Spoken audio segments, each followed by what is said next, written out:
یہ کہانی ایک حوصلہ مند لڑکی مہرو کی ہے جس نے زندگی کی تمام مشکلات کا سامنا کرتے ہوئے اپنا راستہ خود تلاش کیا۔ زندگی کی سختیوں نے اسے ٹوٹنے کے بجائے مضبوط بنایا اور آج وہ اپنی کامیابی کی داستان خود سنا رہی ہے۔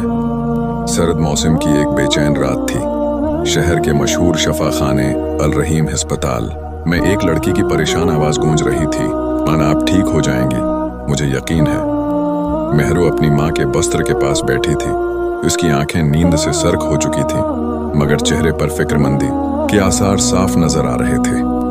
وہ پچھلے 3 دنوں سے لگاتار اپنی ماں کے پاس بیٹھی تھی، کبھی ان کا ہاتھ پکڑتی، کبھی ان کی پیشانی پر ہاتھ رکھتی۔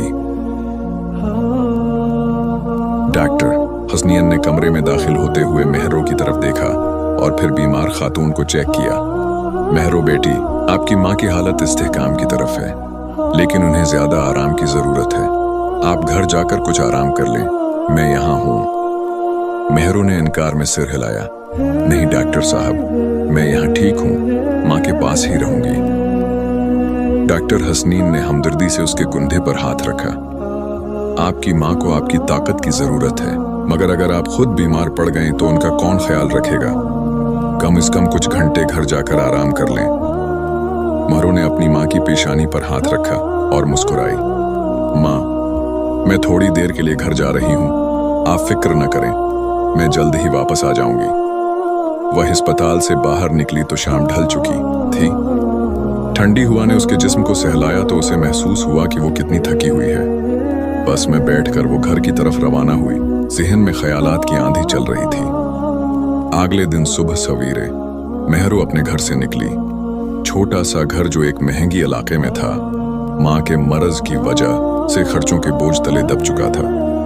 ماں کی بیماری کا پتہ چلنے سے پہلے دونوں ماں بیٹی اس گھر میں خوشی سے رہتی تھیں۔ مہرو کی ماں زینب ایک اسکول میں استانی تھیں اور مہرو کالج میں پڑھتی تھی، لیکن جب زینب کو دل کا دورہ پڑا تب سے ان کی صحت بگڑتی گئی۔ مہنگے علاج کے لیے پیسوں کی ضرورت تھی، جس کے لیے مہرو کو اپنا کالج چھوڑنا پڑا اور وہ چھوٹی موٹی نوکریاں کرنے لگی۔ مگر اب اسپتال کے بڑھتے بلوں کے ساتھ گھر کا کرایہ بھی بقایا ہو چکا تھا۔ وہ سوچ رہی تھی کہ کیسے گھر کا خرچہ چلائے گی، اسپتال کے بل کیسے ادا کرے گی۔ جیب میں صرف 200 روپے بچے تھے جو اسے بس کے کرائے اور ماں کے لیے پھل خریدنے کے لیے درکار تھے۔ آسی شام جب وہ ہسپتال سے واپس آئی، دروازے پر دستک ہوئی۔ باہر ایک بزرگ آدمی کھڑا تھا، سفید داڑھی اور چشمہ لگائے۔